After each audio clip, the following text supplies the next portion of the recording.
여러분 안녕하세요. 이야기하는 남자 아이겠습니다. 오늘도 여러분께 이적 시장에서 흘러나오고 있는 소식들을 간단하게 정리해서 전해드리려고 합니다. 오늘은 우선 이적이 완전히 성사된 주요 던딜부터 간단히 정리하고 그 이후 바로 이어서 이적 뉴스로 넘어가겠습니다. 그럼 시작하겠습니다. 6월 10일자로 노리치의 에밀리아노 부엔디아가 결국 3,300만 파운드, 원화로 520억 원의 이적료를 발생시키고 아스톤 빌라로 이적했습니다. 같은 날 리버풀의 조르지니오 바이날둠이 자유계약으로 파리 생제르맹으로의 이적을 완료했습니다. 계약 기간은 2024년까지라고 하네요. 이번에는 감독직입니다. 웨스트햄을 성공적인 순위로 마무리 지었던 데이비드 모예스 감독이 웨스트햄과 새로운 3년 계약을 체결했다고 공식 발표됐습니다. 이제는 이적 뉴스입니다. 첫 번째 소식입니다. 36세의 유벤투스 공격수 크리스티아노 호날두는 내년에 구단과 계약이 끝나기 전에 이적할 수도 있음을 배제하지 않고 있다고 다시 한번 밝혔습니다. 그는 현재 맨유와 연결되고 있고 유벤투스도 이적료를 챙기길 희망하고 있다고 익스프레스에서 보도했습니다. 다음 소식입니다. 맨유와 도르트문트는 아직도 산초를 놓고 줄다리기를 하고 있습니다. 지난 시즌부터 계속 산초를 가지고 협상 중인데요. 맨유가 제시한 6,700만 파운드를 거절한 도르트문트는 7,700만 파운드와 추가 옵션을 넣기 원하고 있다고 맨체스터 이브닝 뉴스에서 전했습니다. 과연 그들은 얼마의 산초 이적 합의에 도달할 수 있을지 궁금해집니다. 다음 소식입니다. 만약 앞서 말씀드린 것처럼 산초가 맨유에 오게 되면 맨유 내부에는 어떤 변화가 생기게 될까요? 익스프레스의 보도에 따르면 25세 맨유 공격수인 앙토니 마르시알의 에이전트는 마르시알을 맨유에서 레알로 이적시키려고 한다고 합니다. 제이든 산초가 맨유에 도착하면 마르시알은 경쟁에서 더 밀릴 것으로 예상되기 때문에 그의 매니저는 임대 후 이적을 하는 조건을 레알 측에 제시한 상태라고 하는군요. 다음 소식입니다. 첼시는 맨시티와 맨유라는 경쟁자를 물리치고 이번 여름 25세 아스톤 빌라의 공격수인 잭 그릴리시를 영입할 클럽으로 전망된다고 미러에서 보도했습니다. 맨유가 산초에 몰입하는 동안 첼시는 그릴리시에 더 근접하고 있는 상황이군요. 다음 소식입니다. 새 레알의 감독으로 부임한 안첼로티가 이번 여름에 구단에게 25세 첼시 공격수인 티모 베르너의 영입을 요청했다고 익스프레스에서 보도했습니다. 프리미어리그에서 적응에 고생했던 베르너가 만약 라리가로 옮기게 된다면 그때에는 적응을 쉽게 할 수 있을까요?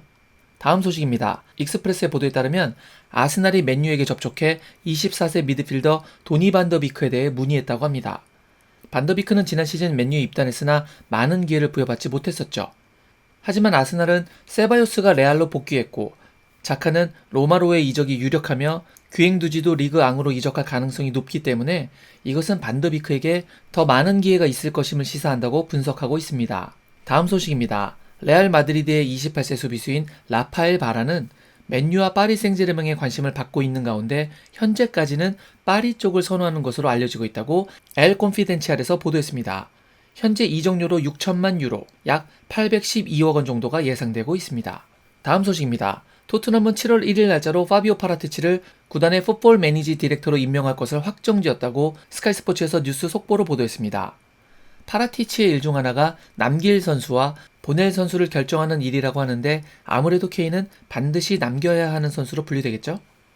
그리고 계속해서 이야기가 거론되고 있는 새 감독 후보인 파울로 폰세카는 파브리지오 로마노 기자의 보도에 따르면 수요일까지 계약을 완료할 것으로 보인다고 합니다. 파라티치가 강력하게 폰세카의 영입을 요구했다고 하네요. 다음 소식입니다. 30세의 맨유 골키퍼인 다비드 데헤아의 미래가 어둡다고 합니다. 그는 현재 맨유의 감독 솔샤르와 막판 협상을 가지고 있으며 다음 시즌 자신이 딘 핸더슨에게 밀려 제1선발 골키퍼에서 물러날 경우 다른 곳으로 이적할 수도 있다고 미러에서 보도했습니다. 다음 소식입니다. 바이널둠을 이적시킨 리버풀은 메넨글라트바흐의 24세 미드필더인 플로리안 노이하우스를 영입할 수도 있다고 미러에서 보도했습니다. 이번 유로 2020 독일 대표팀 스쿼드에 포함된 노이하우스가 만약 경기에 나서게 된다면 리버풀 팬들은 그의 플레이를 눈여겨보시는 것도 좋을 것 같네요. 역시 리버풀 소식입니다. 리버풀은 34세의 골키퍼인 아드리안과 계약 연장을 했다고 밝혔습니다. 아드리안은 클럽에 남게 돼서 매우 기쁘다고 말했습니다. 다음 소식입니다. 어쩌면 애슐리 영을 다시 프리미어리그에서 볼지도 모르겠습니다. 맨유에서 인테르로 떠났던 35세 수비수 애슐리 영이 자유계약 선수가 되자 번리가 영입 협상에서 진전을 보이고 있다고 스카이스포츠에서 보도했습니다. 마지막 소식입니다. 익스프레스의 보도에 의하면 첼시는 인테르의 22세 수비수인 아슈라프 하킴에게 관심을 보이고 있다고 합니다. 하지만 이적료가 무려 5,150만 파운드, 원화로 약 812억 원이나 들 수 있다고 하네요. 이 금액을 맞춘 것은 파리 생제르맹도 마찬가지인데 인테르 입장에서는 첼시의 이메르송 팔미에리와 안드레아스 크리스텐센에게 관심을 두고 있기 때문에 하키미가 첼시로 이적할 가능성이 조금 더 높다고 전망하고 있습니다. 팔미에리의 경우에는 인테르에서는 임대 영입을 원하는데 첼시는 완전 이적을 시키길 원하고 있다고 하네요. 어찌됐건 과연 하키미의 도착지는 런던이 될까요? 아니면 파리가 될까요? 제가 오늘 준비한 소식은 여기까지였습니다. 오늘 보신 영상이 도움이 되셨다면 구독과 좋아요 부탁드리겠습니다. 저는 다른 소식으로 여러분께 다시 인사드리겠습니다. 여러분들 건강하세요. 역시 I guess.